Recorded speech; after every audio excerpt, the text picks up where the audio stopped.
Right, okay பிள்ளைகள் அஸ்ஸலாமு அலைக்கும். கிரேட் 10 யூனிட் 1ல நாங்க லாஸ்ட் கிளாஸ்ல படிச்ச விஷயத்த இன்னைக்கு நாங்க ஒரு சின்ன ஒரு ரிவிஷனோட நாங்க இன்னைக்கு ஸ்டார்ட் பண்ணுவோம்.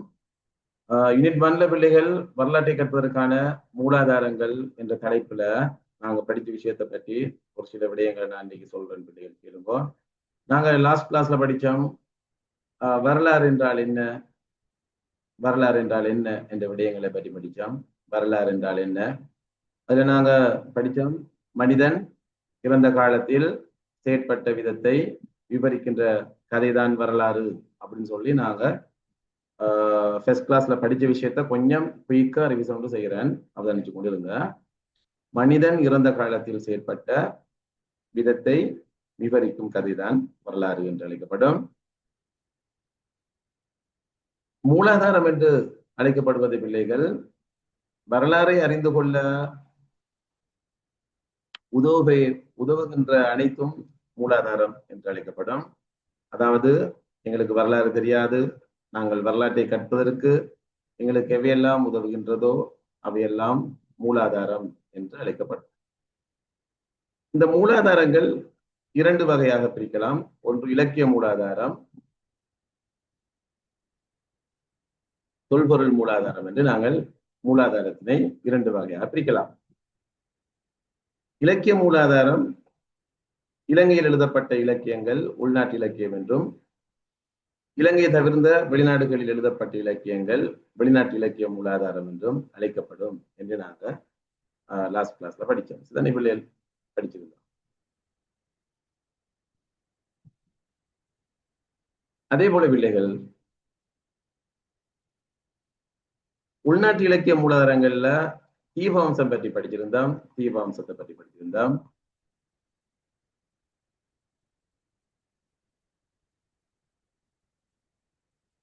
சிதனை தீபவம்சம், தீபவம்சத்துல பிள்ளைகள் இலங்கையினுடைய மிக பழமையான நூல் தீபவம்சம் என்றும், இலங்கையினுடைய மிக பழமையான நூல். எக்ஸாம்ல பார்ட் 1ல முக்கியமாக கேட்கப்படுகின்ற வினாதான் இது. இலங்கையினுடைய மிக பழமையான நூல் எதுன்னு கேட்டால் இலங்கையினுடைய மிக பழமையான நூல் தீபவம்சம் அப்படின்னு சொல்லி நாங்க படிச்சிருந்தோம். கிறிஸ்துக்கு பின் 4ஆம் நூற்றாண்டு எழுதப்பட்ட நூல் இது. கிறிஸ்துக்கு பின் 4ஆம் நூற்றாண்டில் எழுதப்பட்டது தீபவம்சம். இது நாங்க படிச்சிருந்தோம். அதே போல சில வரலாற்று தகவல்களை சுருக்கமாக குறிப்பிடும், சில வரலாற்று தகவல்களை சுருக்கமாக குறிப்பிடுவது தீபவம்சத்தினுடைய ஒரு குறைபாடு என்று நாங்க படிச்சிருந்தோம். அதே போல இதற்கு மேலதிகமாக நாங்க படிச்சிருந்த பிள்ளைகள் இந்த தீபவம்சமானது கேட்டுக்கொள்ளுங்க 37 பாகங்களை கொண்டது என்று படிச்சிருந்தோம். அதே போல பாலி மொழியில் எழுதப்பட்ட நூல் கட்டாயம் தெரிஞ்சிருக்கணும். பாலி மொழியில் எழுதப்பட்ட நூல் என்று படிச்சிருந்தோம். அதே போல பிள்ளைகள் இங்க நான் ஒப்பிட்டிருக்கிறேன் பாருங்கோ. தீபாம்சத்தை போலவே மகாம்சத்திலும் புத்த பெருமானுடைய இலங்கை வருகை முதல் மகாசேன மன்னனுடைய ஆட்சி முடிவு வரையான தகவல். ஆகவே பிள்ளைகள் தீபாம்சத்தை போலவே மகாம்சம் என்று சொல்லப்படுவது மகாம்சத்திலும் தீபாம்சத்திலும், அதாவது தீபாம்சத்திலும் மகாம்சத்திலும் மகாசேனன் மன்னனுடைய ஆட்சி முடிவு வரையான தகவல்கள் பேசப்படுகின்றன. ஆகவே இந்த விடயங்களை குறிச்சு கொள்ளணும் சொல்லியிருந்தேன். ஆகவே தீபாம்சத்தை நீங்க கட்டாயம் கிளியர் பண்ணிக்கொள்ளுங்க. மீண்டும் ஒரு தடவை நினைவுபடுத்திக் கொள்கிற பிள்ளைகள், இலங்கையினுடைய மிக பழமையான நூல் தீபாம்சம். கிறிஸ்துக்கு பின் 4ஆம் நூற்றாண்டு எழுதப்பட்டது, பாலி மொழியில் எழுதப்பட்டது, மகாசேன மன்னன் வரையான தகவல்களை குறிப்பிடுகின்றது. வட்டமிட்டு இருக்கிற விடயங்கள் மிக மிக முக்கியமான விஷயம், கட்டாயம் தெரிஞ்சிருக்க வேண்டிய விஷயம். ஓகே, அடுத்த விடயம் பிள்ளைகள் மகாவம்சத்தை பற்றி சொல்லியிருந்தேன். மகாவம்சம் தீபவம்சத்தினுடைய குறைபாடுகளை பற்றி எழுதப்பட்ட மகாவம்சம்.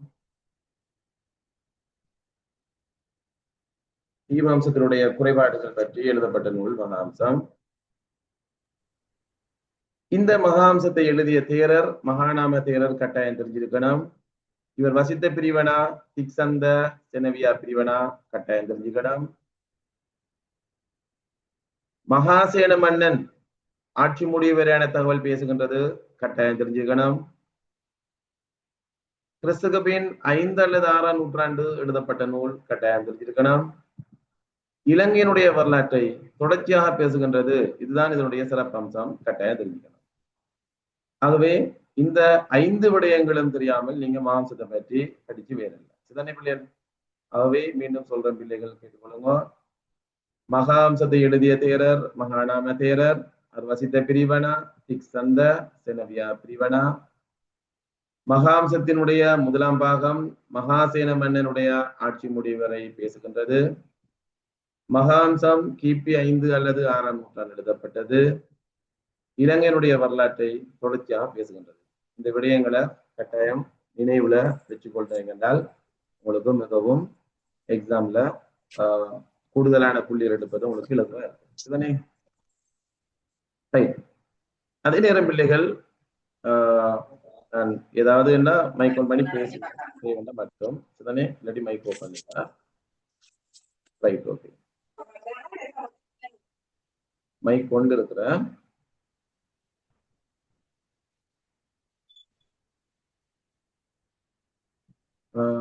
ரெண்டு பேர் மைக் கொண்டு இருக்கிற கொஞ்சம் ரைட் மீட் பண்ணிடுங்க. சரியா? Right right okay. இப்ப பிள்ளைகள் பாருங்க, 1வது வினாவுக்கு நாங்க போவோம். 1வது வினாவுக்கு நாங்க போவோம். நான் குயிக்கா போறேன், இது நாங்க படிச்ச விஷயம். ரைட். மகாவம்சத்தின் முதலாம் பாகமும் மகாவம்சத்தின் முதலாம் பாகமும் தீவாம்சத்தின் சில விடயங்களும் சில அத்தியாயங்களும் ஒத்தவையாக சேம் விடயங்களாக காணப்படுகின்றதுக்கு செல்வாக்கு எழுதிய நூல்கள் அந்த கேள்வி மீண்டும் வாசிக்கிறேன் பிள்ளைகள். மகாம்சத்தினுடைய முதலாம் பாகமும் தீவாம்சத்தினுடைய சில அத்தியாயங்களும் ஒத்தவையாக காணப்படுகின்றது. இதற்கு செல்வாக்கு எழுதிய நூல்கள் என்ன என்று கேட்கிறாங்க. அல்லது தீவாம்சம் மகாம்ச நூல்கள் எழுதப்படுவதற்கு முன்னர் எழுதப்பட்ட அட்டகதா நூல்கள். யாராவது ஒரு ஆள் சொல்லிடும் என்ன சொல்லுங்க. ஃபர்ஸ்ட் கிளாஸ்ல கிரேட் 10 வந்தவங்க யாராவது இருந்தால் பேசுங்க பாப்போம். வினய அட்டகதா சார். வெரி குட், வினய அட்டகதா. சிக்கல அட்டகதா. உங்களுக்கு வினை தெரிஞ்சிருந்தா நீங்க கட்டாயம் பேசுங்க. உங்களுக்கு பேச இயலும் என்றால் நீங்க கட்டாயம் பேசுங்க. ஆன்சர் தெரியும் என்றால் நீங்க ஆன்சரை சொல்லுங்க கட்டாயம். சரிதானே? நாங்க லாஸ்ட் கிளாஸ் படிச்சுக்கிறோம். நீங்க பேசக்கூடிய மைக் ஆன் பண்ணி ஆன்சரை சொல்லுங்க. சரிதானே? அப்ப சொல்லுங்க பிள்ளைகள். சிகட அட்டகதா, வினய அட்டகதா, உத்தர விகார அட்டகதா. சரிதானே? அப்போ இந்த நூல்கள் வந்து பிள்ளைகள் தீவாம்சம் மகாம்சம் இந்த 2 நூல்களும் எழுதப்படுவதற்கு முன்னர் எழுதப்பட்ட நூல்கள் தான் இந்த அட்டகதா நூல்கள். அட்டகதா நூல்கள் வந்து பிள்ளைகள் பரம்பரை கதைகள், கர்ண பரம்பரை கதைகள் என்று சொல்லுவாங்க. கர்ண பரம்பரை கதைகள் வந்து இந்த நூல்கள் வந்து இப்ப நாங்க இலங்கையில மிக பழமையான நூல் தீவாம்சம் என்று சொல்றோம். ஆனால் இதற்கு முன்னர் அட்டகதா நூல்கள் எழுதப்பட்டிருக்கின்றது. ஆனால் இந்த அட்டகதா நூல்கள்ல புத்தர் பெருமான் பற்றி பேசப்படவில்லை, பௌத்த சமயத்தை பற்றி பேசவில்லை. இதனால்தான் பௌத்த சமயத்தை பற்றி பேசிய இலங்கையில முதலாவது இலக்கியம் தீவாம்சம் என்பதனால இலங்கையில மிக பழமையான நூல், ஒரு புனிதமான நூலாக தீவாம்சத்தை கருதலாம். சிதனை. ஆகவே அட்டகதா நூல்கள்ல முதலாவது அட்டகதா நூல் சிகள அட்டகதா, வினய அட்டகதா, உத்தர விகார அட்டகதா. சரிதானே? இந்த ஆன்சரை நீங்க எழுதுறீங்கன்னு சொன்னால் எழுதி கொள்ளுங்க, இல்லாட்டி நான் இதுல ஸ்கிரீன்ல ஷேர் பண்றேன் பாருங்க. சரிதானே?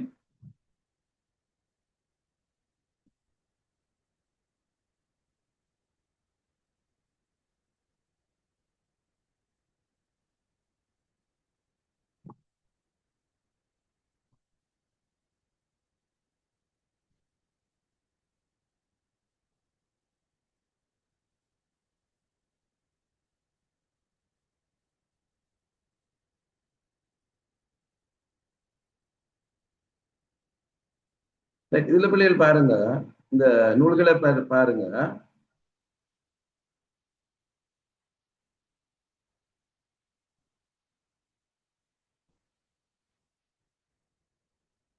சிகள அட்டகதா, வினை அட்டகதா, உத்தரவிகார அட்டகதா. அப்ப இந்த 3 நூல்களையும் நீங்கள் விடைகளாக எடுக்கலாம். இதனை இந்த 3 நூல்களையும் நீங்கள் விடைகளாக எடுக்கலாம். சிகள அட்டகதா, வினை அட்டகதா, உத்தரவிகார அட்டகதா. இந்த 3 நூல்களையும் நீங்கள் விடைகளாக எடுக்கலாம்.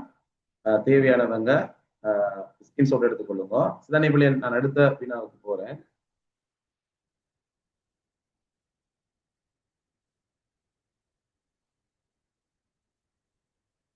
அடுத்த வினாவில் பாருங்க பிள்ளைகள், மகாவம்சத்தின் முதலாம் பாகம் வந்து பாலி மொழியில் எழுதப்பட்டதாகும். மகாவம்சத்தினுடைய முதலாம் பாகம் பாலி மொழியில் எழுதப்பட்டது. இதற்கு விளக்கம் வழங்குகின்ற வகையில், விளக்கம் அளிக்கின்ற வகையில் எழுதப்பட்ட உரை நூல் எது, விளக்கம் அளிக்கும் வகையில் எழுதப்பட்ட உரை நூல் எது என்பதுதான் கேள்வி. பிள்ளைகள் யாராவது ஒரு மகாவம்சத்தினுடைய முதலாம் பாகம் வந்து பாலி மொழியில் எழுதப்பட்டது. மகாவம்சத்தினுடைய முதலாம் பாகம் பாலி மொழியில் எழுதப்பட்டது. அப்போ இதற்கு விளக்கம் அளிக்கும் வகையில் எழுதப்பட்ட உரைநூல் வந்து அதுவும் பாலி மொழியில் எழுதப்பட்ட நூல் தான். வம்சத்த பகாசினி என்று சொல்வது பிள்ளைகள் மகாவம்சத்தின் முதலாம் பாகத்திற்கு விளக்கம் அளிப்பதற்காக எழுதப்பட்ட நூல். அந்த வம்சத்த பகாசினிய மகாவம்சம் டீகாவ என்றும் அழைக்கலாம். மகாவம்சம் டீகாவ என்றும் அழைக்கலாம். பிள்ளைகள் அந்த கேள்விக்கான விடையை நீங்க எழுதி கொள்ளுங்க. வம்சத்த பகாசினி அல்லது மகாவம்சம் டீகாவ. சிதனை நான் வேறுபட்ட எழுதிவிட்டேன் அல்லது ஸ்கிரீன் ஷேர் பண்ணி விட்டேன். சிதனை எழுத வேணாம் தயவுசெய்து எழுத வேணாம். யார் எழுதுறீங்க? எழுத வேணாம், நிப்பாட்டுங்க. எழுத வேணாம் சிதனை, நீங்க எழுத வேணாம். Right okay. அப்போ வம்சத்த பகாசினி என்று நீங்க இந்த விடையை நீங்க எழுதி கொள்ளலாம். சிதனை வம்சத்த பகாசினி. சரியா பிள்ளைகள்? Right okay. அதே போல பிள்ளைகள் மூன்றாவது வினாவுக்கு வாங்க. இராசரடை கால வரலாற்றை அறிய உதவும் உள்நாட்டு இலக்கியங்கள். உள்நாட்டு இலக்கியங்கள் என்று சொல்லுகின்ற பொழுது இந்த இராசரடை காலம் என்றால் என்ன? முதலாவது அனுராதபுரம் பொழுந்தரவை காலத்தினை இராசரடை காலம் என்று சொல்லலாம். இந்த இராசரடை காலத்தில் எழுதப்பட்ட உள்நாட்டு இலக்கியங்கள் என்பது சமய நூல்கள். நான் உங்களுக்கு சொல்லியிருக்கிறேன். போதி வம்சம், இதனை நான் ஸ்கிரீன் ஷேர் பண்ணி விட்டுறேன். இத பாருங்க. போதி வம்சம், அதே போல இதுல பாருங்க பிள்ளைகள், போதி வம்சம், தூபவம்சம், தாது வம்சம், பூஜாவளிய, சத்தர்மாலங்காரைய. தனி பிள்ளைகள் இந்த போன கிளாஸ்ல நாங்க படிச்ச விஷயம் இருந்தாலும் நான் உங்களுக்கு இதை நினைவு காட்டிக் கொள்றேன். போதி வம்சம் பிள்ளைகள் வெள்ளரசு மரங்களை பற்றி கூறுநூல். அதாவது வெள்ளரசு மரம், அரச மரத்தை தான் போதி மரம் என்று சொல்வார்கள். அப்ப வெள்ளரசு மரத்துக்களை பற்றி குறிப்பிடும் நூல் என்று கேட்டால் போதி வம்சம். தூப வம்சம் என்று சொல்வது பிள்ளைகள் தூவிகள் பற்றி பேசப்பட்ட நூல் தூப வம்சம் என்றும், தந்ததாது புனித தந்ததாது பற்றி பேசப்பட்ட நூல் தாது வம்சம் என்றும், புத்தர் பெருமானுக்கு செய்த பூஜைகள் பற்றி பேசப்பட்ட நூல் பூஜாவளி என்றும், அதே போல சத்தர் மாலங்கார என்று சொல்வது பிள்ளைகள் சத்தர் என்ற ஒரு சித்தர் புத்த பெருமானுக்கு செய்த அலங்காரங்கள் பற்றி பேசுகின்றது. ஆகவே இந்த 5 நூல்களும் இராசரட்டை காலத்தில் எழுதப்பட்ட சமய நூல்கள், உள்நாட்டு இலக்கியங்கள். கட்டாயம் நினைவில் வச்சுக் கொள்ளுங்க. இதுதான் 3வது கேள்விக்கான விடை. சிதனை சரியா பிள்ளைகள்? அடுத்த கேள்வி படிச்ச விஷயங்களை கொஞ்சம் பார்த்துட்டு போறேன். சிதனை இந்த வினாவுக்கு யாராவது ஒரு ஆள் விட சொல்லுங்க பிள்ளைகள். இலங்கையின் புத்த சாசன வரலாற்றுக்கு முதலிடம் வழங்கி எழுதப்பட்ட நூல் எது? இலங்கையின் புத்த சாசன வரலாற்றுக்கு முதலிடம் வழங்கி எழுதப்பட்ட நூல் எது? யாராவது ஒரு ஆள் சொல்லுங்க பாப்போம். இலங்கையின் புத்த சாசன வரலாற்றுக்கு முதலிடம் வழங்கி எழுதப்பட்ட நூல். Very good, Nikaya Sangrahaya. அவை பிள்ளைகள் இலங்கையினுடைய புத்த சாசன வரலாற்றுக்கு முதலிடம் வழங்கி எழுதப்பட்ட நூல் நிக்காய சங்கிரகைய. அதே போல அடுத்த வினா பாருங்க. கம்பளை முதல் கோட்டை வரையான காலப்பகுதியின் அரசியல் தகவல் பற்றி பேசுகின்ற நூல் ராஜவலிய. ராஜாண்டால் மன்னன், அரசன். ஆகவே கம்பளை காலத்தில் எழுதப்பட்ட ஒரு அரசியல் நூல் என்றால் ராஜவழிய. அதே போல பிள்ளைகள் இந்த வினாவை நீங்க பார்க்க வேணாம். நிக்காய சங்கிரக ராஜவழி என்பது இரண்டுமே கம்பளை காலத்தில் எழுதப்பட்ட நூல்கள் தான். சிதனை பிள்ளைகள் அடுத்த விடத்துக்கு பாருங்க, காவியங்கள் பற்றி பார்ப்போம். பாருங்க காவியங்கள் உங்களுக்கு தெரியும், கோட்டை ராஜதானி முதல் கண்டி ராஜதானி வரையான காலப்பகுதியில காவியங்கள் எழுதப்பட்டது என்று சொல்லியிருந்தேன் பிள்ளைகள். காவியங்கள் வந்து 3 காவியங்கள் பாடப்பட்டதாக சொல்லியிருந்தேன். தூது காவியம்,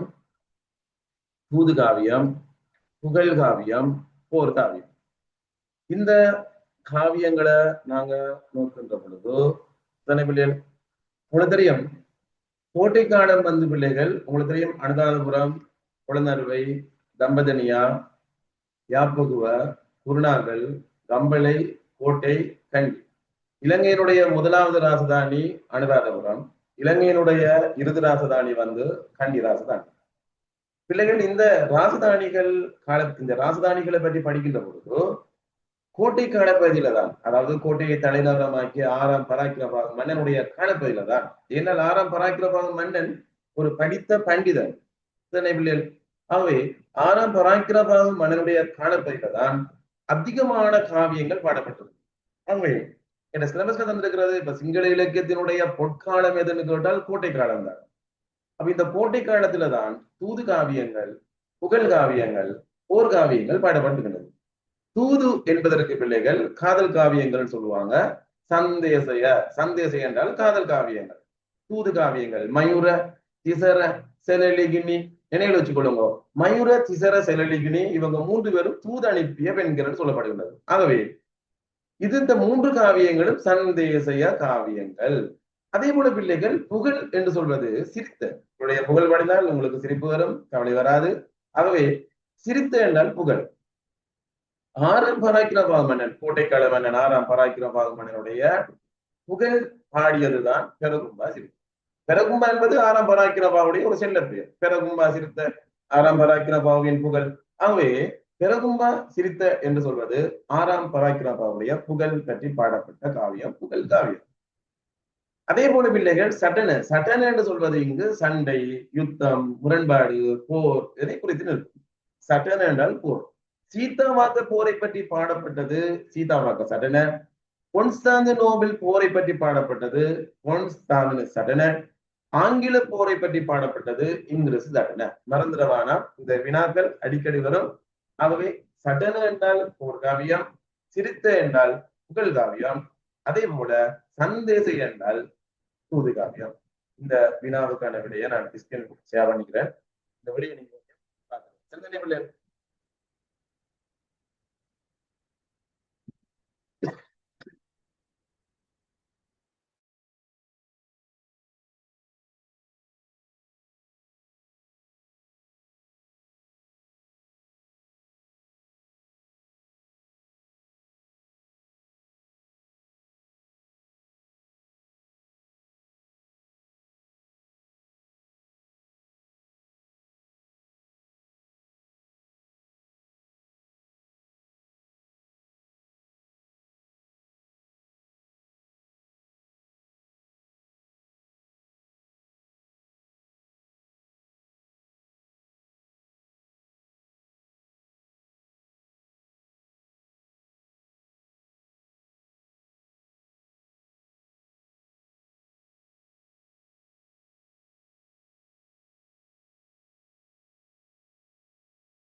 ரைட், ஓகே. அடுத்த வினாவுக்கு நாங்க வருவோம். இதனை அடுத்த கேள்வி வருவோம். 7வது வினா பாருங்க. அதுவும் நாங்க போன வகுப்புல படிச்ச விஷயம். நான் வளமையாக இவ்வாறு செய்ய மாட்டேன். சில மாணவர்கள் கேட்டதுக்காக இன்று நான் ரிவிஷன் செய்கிறேன். ரைட்.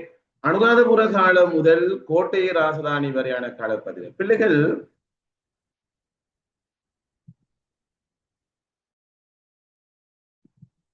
இலங்கையில பாடப்பட்ட அதிகமான நூல்கள் என்ன நோக்கத்தோடு எழுதப்பட்டது என்று கேட்டால் அரசியலா, பொருளாதாரமா, அல்லது காதல் காவியங்களா, அல்லது சமயமா என்று கேட்டால் சமய நோக்கோடு தான் அதிகமான காவியங்கள் பாடப்பட்டிருக்கிறது. ஆகவே அனுராதபுர காலம் முதல் கோட்டை ராசதானி ஆரம்பம் வரையான காலப்பகுதியில் எழுதப்பட்ட அதிகமான நூல்கள் என்ன நோக்கோடு எழுதப்பட்டது என்று கேட்டால் சமய நோக்கோடு என்பதுதான் மிகவும் சரியான விடை. அதே போல பிள்ளைகள் 8வது வினா பாருங்க. வரலாற்றை அறிந்து கொள்ள, உங்களுக்கு வரலாறு தெரியாது, நீங்கள் அறிந்து கொள்ள போறீங்க, அதுக்கு இலக்கிய மூலாதாரங்களை பயன்படுத்த போறீங்க. இலக்கிய மூலாதாரம் என்று சொல்வது பிள்ளைகள் புத்தகங்கள். இலக்கிய மூலாதாரங்களை பயன்படுத்தும் பொழுது கவனத்தில் கொள்ள வேண்டிய விடயங்கள் 4 காணப்படுகிறது. 4 இருக்கு. அதுல பிள்ளைகள் முதலாவது, ஒரு புத்தகம் எப்பொழுது எழுதப்பட்டது, நூல் எழுதப்பட்ட காலம் என்ன, நூல் எழுதப்பட்ட காலம் என்ன, நூல் ஆசிரியர் யார், நூல் ஆசிரியருடைய நோக்கம் என்ன, நூலாசிரியருடைய நோக்கம் என்ன. ஒரு புத்தகத்துல பிள்ளைகள் முன்பக்கத்திலேயே அல்லது அடுத்த பேஜிலேயே இந்த புத்தகம் எத்தனையாம் ஆண்டு எழுதப்பட்டது என்று அடிச்சிருப்பாங்க, நூல் எழுதப்பட்ட காலம். முன்பேஜில இந்த நூல் ஆசிரியர் யாருன்னு எழுதியிருப்பாங்க. அடுத்து 2வது 3வது பேஜில பிள்ளைகள் முன்னுரை என்ற ஒரு பகுதியினூடாக நூல் எழுதப்பட்டதன் நோக்கம் என்ன என்று குறிப்பிடப்பட்டிருக்கும். நூலுக்கு தகவல் திரட்டப்பட்ட விதங்கள் பிள்ளைகள் கடைசி பக்கத்தில் உசாத்திரை நூல்கள் என்ற பகுதியில சொல்லப்படுகிறது. ஆகவே இலக்கிய மூலாதாரங்கள் பயன்படுத்தும் பொழுது வரலாற்றை அறிந்து கொள்ள வேண்டும். வரலாற்றை அறிந்து கொள்ள இலக்கிய மூலாதாரங்களை பயன்படுத்தும் பொழுது கவனத்தில் கொள்ள வேண்டிய விடயங்கள் 4 மறந்துட. நூல் எழுதப்பட்ட காலம், நூலாசிரியர், நூல் ஆசிரியரின் நோக்கம், நூலுக்கு தகவல் திரட்டப்பட்ட விதம். இந்த 4 விடயங்களையும் மறந்துடவான பிள்ளைகள். அடுத்த போட்டோக்கு வாங்க. அடுத்த போட்டோ தரப்படுகிறது குளோடியஸ் தொலமி. உங்களுக்கு தெரியும், அந்த 9வது வினாவில் இருக்கின்ற போட்டோ, அதை நான் ஸ்கிரீன்ல எடுத்துடுறேன் பாருங்க, எக்ஸாம்ல கேட்டு வரலாம். இந்த போட்டோவில் தரப்படுகிறது குளோடியஸ் தொலமி. தொலமி என்று எழுதினாலும் எங்களுக்கு ஆன்சர் சரியா இருக்கும். தொலமி என்றது பிள்ளைகள், இவர் கிரேக்கத்தில் பிறந்தாலும், கிரேக்கத்தில் கிரீஸ் நாட்டில் பிறந்தாலும் உரோம இனத்தவராக மாறியவர். ஆகவே இவர் என்ன இனம் என்று கேட்டால் உரோம இனம். இவருடைய நாடு அலெக்சாந்திரியா. அலெக்சாந்திரியா என்று சொல்வது பிள்ளைகள் எகிப்து நாட்டுல ஒரு நாடுதான், எகிப்துல ஒரு நாடுதான் அலெக்சாந்திரியா. ஆகவே இவரின் பெயர் யாது? தொலமி, குளோடியஸ் தொலமி. இவருடைய தாய்நாடு அலெக்சாந்திரியா. இவர் எந்த இனம்? உரோம இனம். இவர் வாழ்ந்த காலப்பகுதி கிறிஸ்துக்கு பின் 90 தொடக்கம் 168 வரையான ஆண்டு காலப்பகுதியில் வாழ்ந்தார். இவர் இலங்கை கிட்ட பெயர் தப்ரவேல். இவர் எழுதிய நூலினுடைய பெயர் பிள்ளைகள், இவர் உலகப்படம் சம்பந்தமான ஆய்வாளர். ஆகவே பூகோளம் என்பது உலகப்படத்தினுடைய புவியியல் ரீதியான பெயர். பூகோள சாஸ்திர பிரவேசம், பூகோளத்தை பற்றி ஆய்வு செஞ்ச புத்தகம் என்று வருகின்றது. பூகோள சாஸ்திர பிரவேசம் என்பது குளோடியஸ் தொலமியினுடைய புத்தகம், நூலினுடைய பெயர். ஆகவே பிள்ளைகள், இவர் முதன் உலகப்படத்தை வரைந்தவர். அந்த உலகப்படத்திலே இலங்கையை வரைந்திருக்கின்றார். இதுதான் அதனுடைய இலங்கையினுடைய சிறப்பு. முதல் உலகப்படம் வரையப்பட்டுகின்றது. அந்த உலகப்படத்தில் இலங்கையின் படம் வரையப்பட்டிருப்பதானது இலங்கையினுடைய சிறப்பினை எடுத்து காட்டுகிறது. ஆகவே இந்த கேள்வியை நீங்க செஞ்சு கொள்ளலாம். சரிதானே?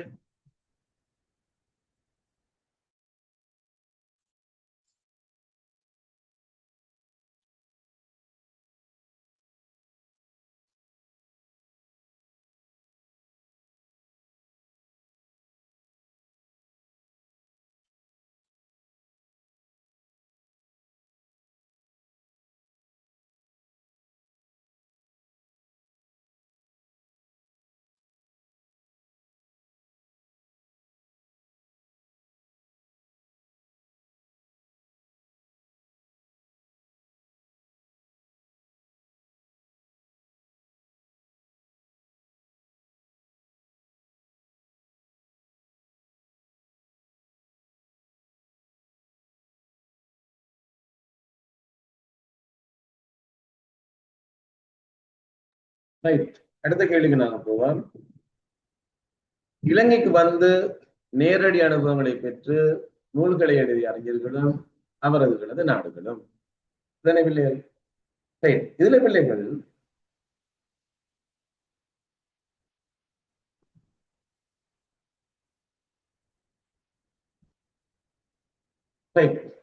பிள்ளைகள் நாங்க 10வது வினா, இன்னொரு வினா 11வது அல்லது 12வது வினாவில் நாங்க படிக்க வேண்டியது, சில அறிஞர்கள், வெளிநாட்டு அறிஞர்கள் இலங்கைக்கு வந்து இலங்கையில தகவல்களை தேடி எடுத்து புத்தகங்களை எழுதியிருக்கிறாங்க.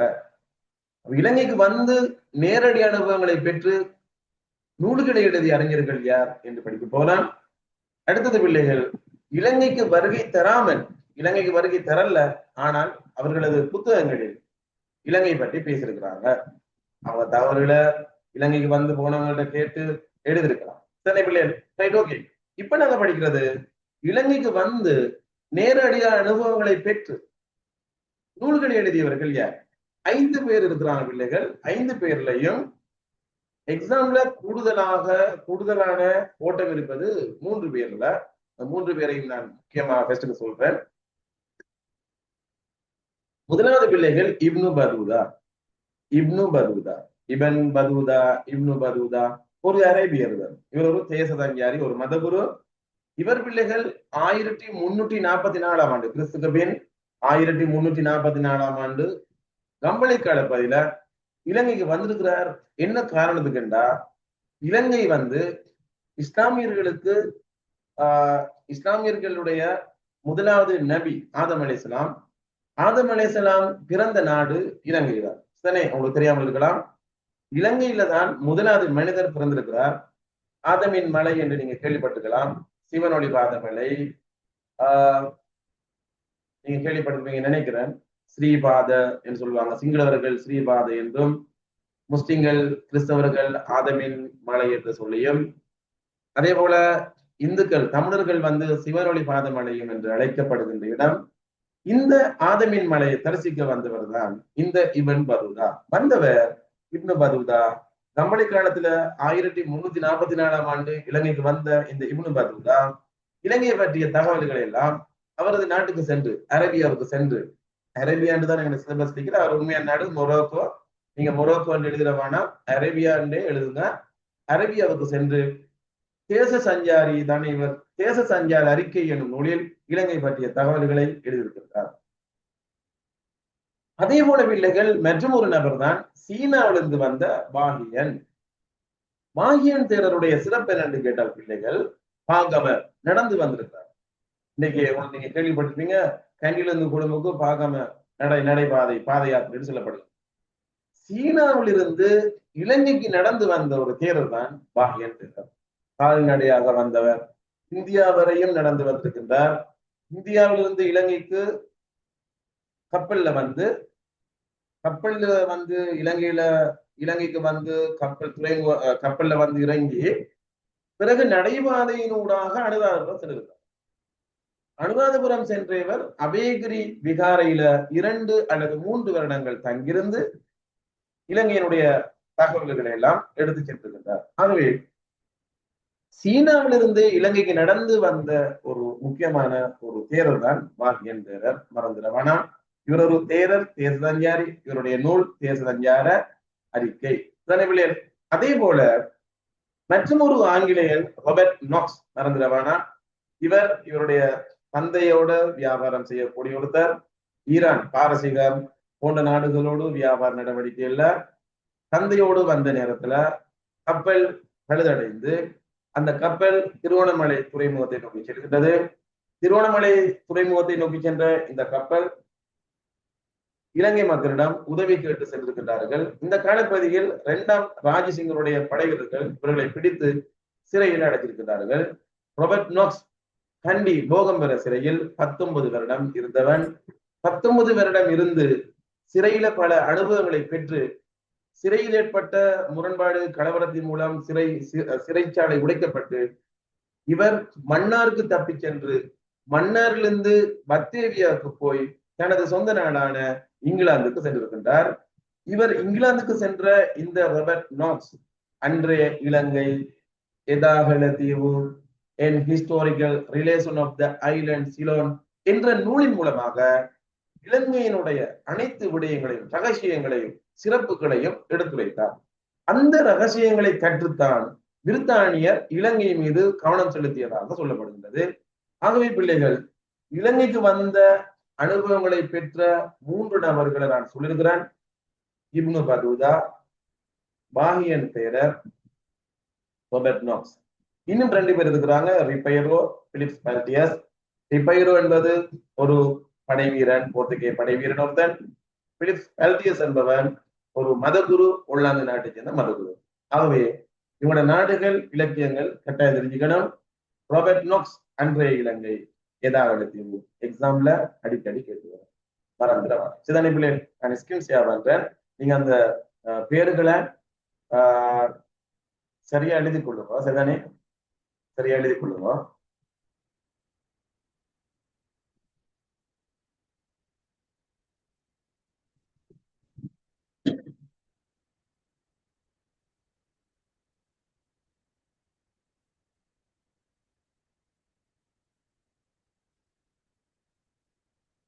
இதுல பிள்ளைகள்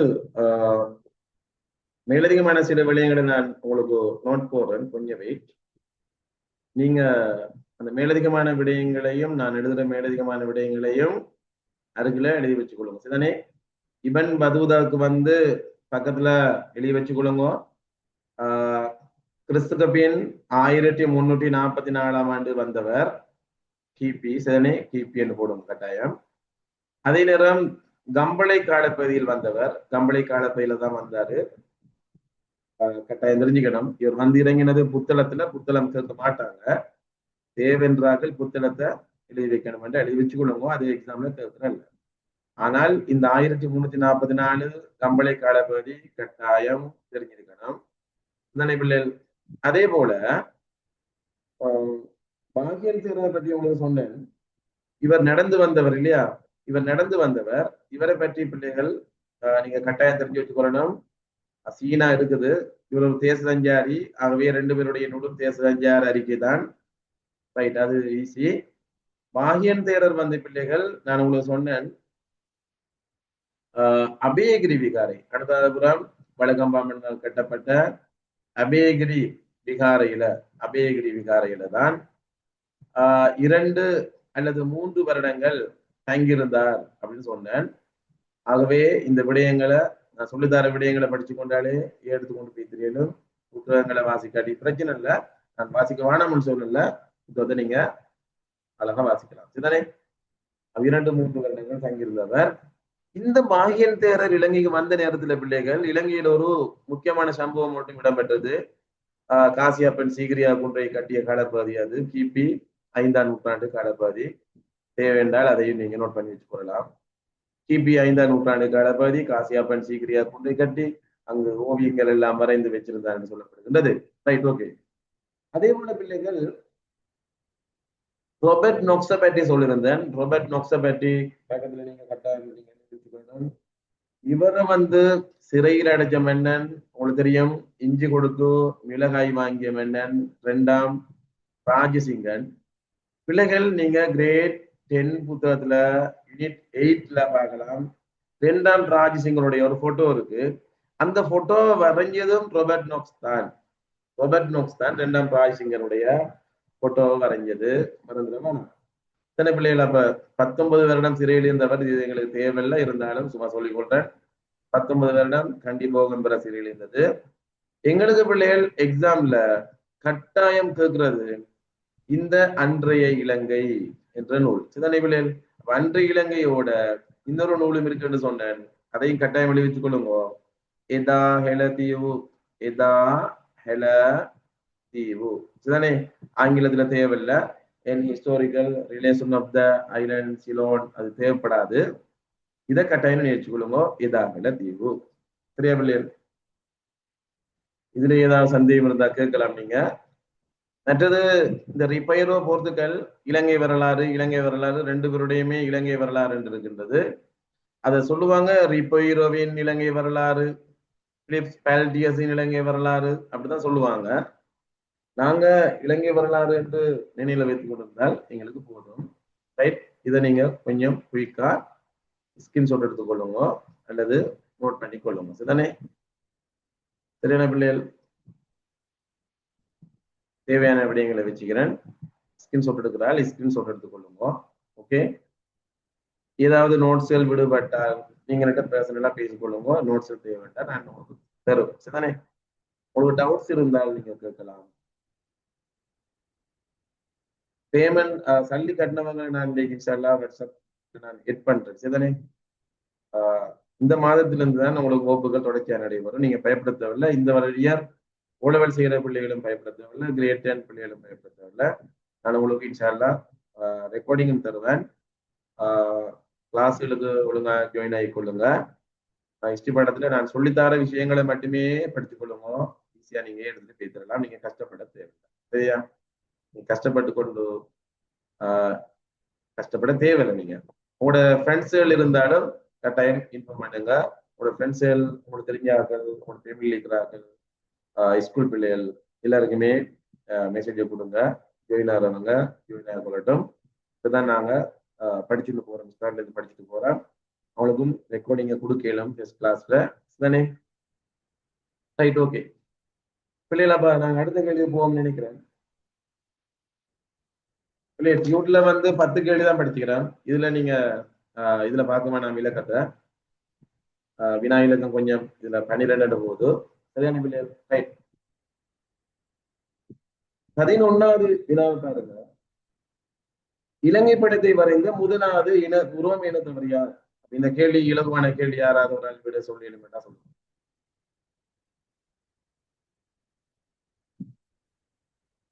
இலங்கை படத்தை வரைந்த முதல் உருவம் இனத்தவர் இவர் தான். முதல் உலக படத்தை வரைஞ்சவர். இலங்கை படத்தை வரைந்தவர் இவர் தான். சொல்லுங்க பாபா. Very good. Claudius Ptolemy. சரிதானே? குளோடியஸ் டோலமி முதல் உலக படத்தை வரைஞ்சவர். சரியா? ரைட். இதை நீங்க ஸ்கிரீன்ஷாட் எடுக்கிறாங்க எடுத்துக்கொள்ளுங்க. நான் பேப்பருக்கு போறேன். சரியா? ரைட். இதை நான் அழிச்சு கொள்றேன். ரைட். நம்ம பிள்ளைகள் 11வது கேள்வி நீங்க விட சொல்லிட்டீங்க. குளோடியஸ் டோலமின்னு சொல்லிட்டீங்க. 12வது கேள்விக்கு நாம போவோம். இந்தியாவில் எழுதப்பட்ட தமிழ் நூல்களிலும் இலங்கை பற்றிய தகவல்களை அறிந்து கொள்ள முடிகின்றது. மிச்சம் ஈஸியான கேள்வி ஒன்று பிள்ளைகள். இந்தியாவில நிறைய நூல்கள், 100க்கும் மேற்பட்ட நூல்கள்ல இலங்கை பற்றி பேசப்படுறது. ஆனா எங்க சிலபஸ்ல தென்னிந்தியாவில் எழுதப்பட்ட ஒரு 3 நூல்கள் தான் எங்களுக்கு தந்திருக்கிறாங்க. அந்த 3 நூல்களும் உங்களுக்கு தெரியும். சிலப்பதிகாரம், மணிமேகலை, 10 பாட்டு. மிகவும் இலகுவான வினா உண்டு. சிலப்பதிகாரம், மணிமேகலை, 10 பாட்டு. சரிதானே? சரியா பிள்ளைகள்? அப்ப நீங்க இந்த வினாவுக்கான விடையை நீங்க நோட் பண்ணிக்கொள்ளலாம். சிலப்பதிகாரம், மணிமேகலை, 10 பாட்டு. நிறைய நூல்கள் இருக்குதா? நீங்க இந்த 3 நூல்களையும் படிச்சு கொண்டாலே போதும் பிள்ளைகள். சரிதானே? நீங்க தேடவும் தேவையில்லை. இந்த 3 நூல்களுமே எங்களுக்கு தாராளம். சிலப்பதிகாரம், மணிமேகலை, 10 பாட்டு. ஒரு தடவை எக்ஸாம்ல கேட்டிருந்தான், இலங்கை பற்றி தகவலை அறிந்து கொள்ளக்கூடிய வெளிநாட்டு நூல்கள், வெளிநாட்டு இலக்கியங்கள் 3 தருக. நாங்க சிலப்பதிகாரம், மணிமேகலை, 10 பாட்டு என்று இலகுவாக எழுதி கொள்ளலாம்.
ரைட். 13வது வினாவுக்கு நாங்க போகும் பிள்ளைகள். நான் உங்களுக்கு ஆரம்பத்திலேயே சொல்லியிருந்தேன். 13வது வினா, சில அறிஞர்கள் வந்து இலங்கைக்கு வரவில்லை. சில அறிஞர்கள் வந்து இலங்கைக்கு வரவில்லை. இலங்கைக்கு வருகை தராமலே இலங்கைக்கு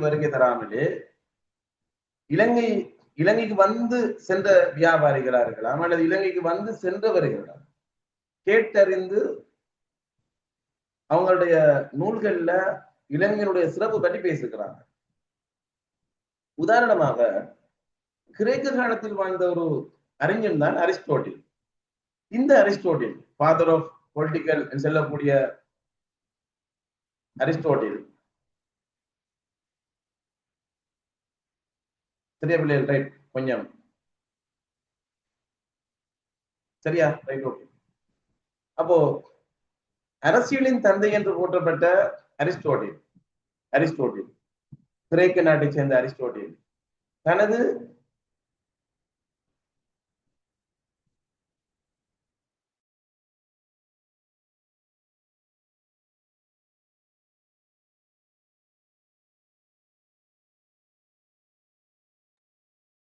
கொஞ்சம் நெட்வொர்க் கொஞ்சம் இருந்துச்சு. உங்களுக்கு கஷ்டம் இருந்தா கிளியர்லாட்டி கொஞ்சம் கேட்டுக்கொள்ளுங்க.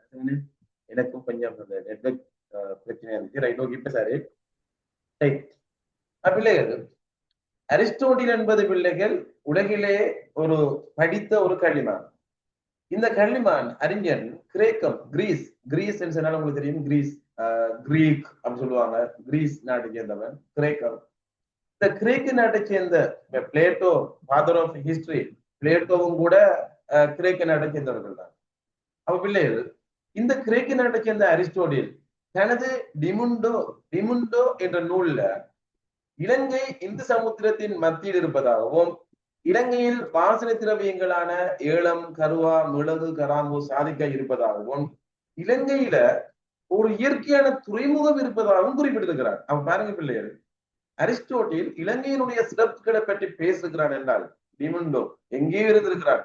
இன்னைக்கு நாங்க ஒரு உலகத்துல ஏதாவது தகவல் எடுத்துக்கொள்ள என்றால் எங்களுக்கு இன்னைக்கு நிறைய வசதிகள், வாய்ப்புகள் இருக்கின்றது.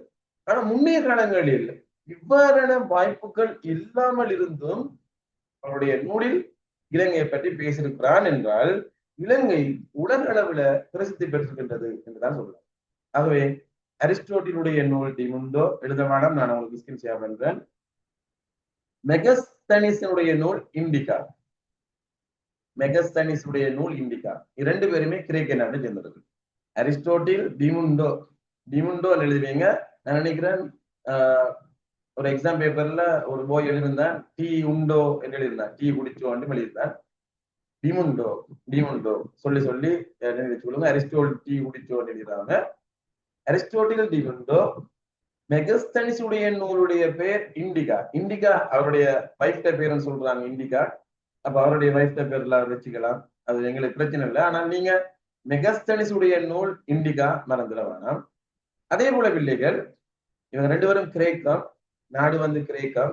உரோம நாட்டு அறிஞர்கள் எடுத்துக்கொண்டால் துளமி பற்றி சொல்லியிருந்தேன், பூகோள சாஸ்திர பிரவேசம் எடுக்கலாம். பிலினி நேச்சுரலிஸ்ட் ஹிஸ்டோரியா, இயற்கை வரலாறு எழுதுகிறவனா தமிழில். நேச்சுரலிஸ்ட் ஹிஸ்டோரியா என்னும் நூலை எழுதியவன் பிலினி. ஆகவே இரண்டு பேருமே உரோம இனத்தை சேர்ந்தவர்கள். அதே போல பிள்ளைகள், இப்ப நான் அரிஸ்டோட்டில் சொல்லியிருந்தேன், மெகஸ்தனிஸ் சொல்லியிருந்தேன், அதே போல பிலினி சொல்லியிருந்தேன், அதே போல குளோடியஸ் துளமி பற்றி பேசியிருந்தேன். இன்னொரு தேச சஞ்சாரி, இலங்கைக்கு வருகை தந்த தேச சஞ்சாரிகள் ரெண்டு பேர், இப்னு பதூதாவும் பாகியன் தேரரும். இலங்கைக்கு வருகை தராத தேச சஞ்சாரி ஒருவர் இருக்கிறார், ஹேவுங் சாங், சீன நாட்டு தேச சஞ்சாரி. ஆகவே இவருடைய நூலும் தேச சஞ்சார அறிக்கை. இந்த நான் இப்ப சொன்ன 5 பேரையும் பிள்ளைகள் கட்டாயம் நீங்க நினைவில் வச்சுக் கொள்ளுங்க. அதே போல இன்னொருவர் இருக்காரு, பர்னாவோ டி குவேரோஸ், போர்த்துகல் நாட்டை சேர்ந்த ஒரு அருள் தந்தை. அவரையும் நான் ஸ்கிரீன் ஷேர் பண்ணிட்டேன். மிச்சம் அவரை பற்றி இதுவரைக்கும் கேள்விகள் வாரது குறைவு இருந்தாலும் அவரையும் நீங்க படித்துக்கொள்ள சிறப்பா இருக்கும். இதுல பாருங்க,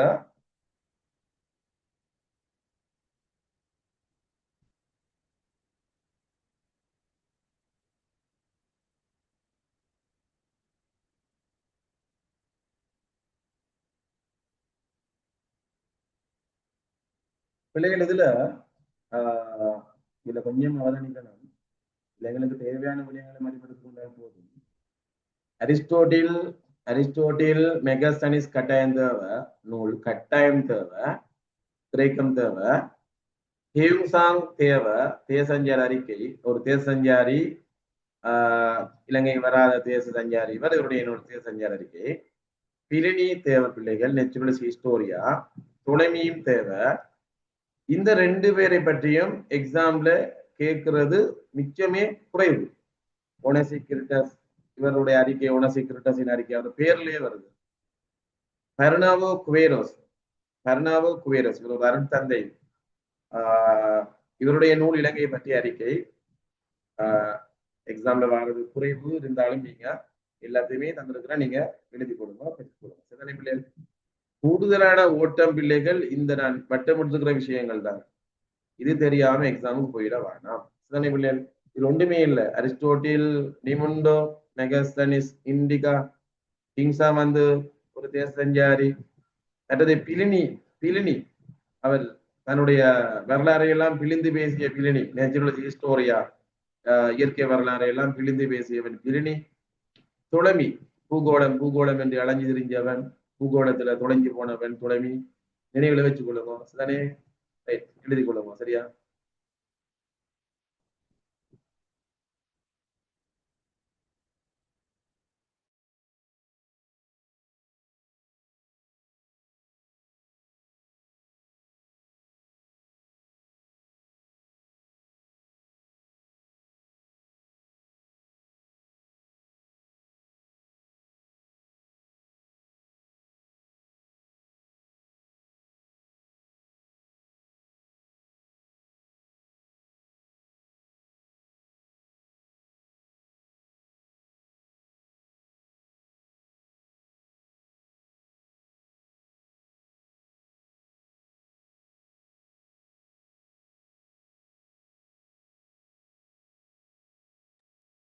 பிள்ளைகள் நான் இன்றைக்கு டெஸ்ட்ல இருந்தே போன சுட்டி இன்றைக்கு நாங்க 13 கேள்வி தான் படிச்சுக்கிறோம். இன்ஷா அல்லாஹ் அடுத்த வகுப்புல நான் உங்களுக்கு நாளைக்கு இன்ஷா அல்லாஹ் நான் இந்த யூனிட் 1 தான் படிச்சு தருவேன். நாளைக்கு நான் இன்ஷா அல்லாஹ் யூனிட் 1 கிரேட் 10 யூனிட் 1 முழுமையாக முடிக்கிற பார்க்குறேன். இன்ஷா அல்லாஹ் நாளைய வகுப்புலேயே நீங்க கலந்து கொள்ளுங்க. இன்ஷா அல்லாஹ் வியாழக்கிழமையில கிரேட் 11 பிள்ளைகளுக்கு அவனோட சிலபஸ் போகும். எதுவாக தான் போகும், ஆனா சிலபஸை நான் இன்ஷா அல்லாஹ் முடிச்சு கொள்வேன். நீங்க பயப்பட வேண்டாம். உங்களுக்கு ஏதாவது சந்தேகங்கள் இருந்தா கேட்டுக்கொள்ளுங்க. அதே நேரம் நான் யூனிட் 1, 2 அப்படி முடிச்சுட்டு போகக்குள்ள எக்ஸாம் பேப்பர் தருவேன். அதை நீங்க கட்டாயம் செய்ய வேண்டி வரும். சிதனை பிள்ளைகள் ரைட்? ஓகே. இன்றைக்கு ஏதாவது படிச்ச விஷயங்கள்ல ஏதாவது சந்தேகம் இருந்தா கேளுங்க. கேட்டுருந்தாங்க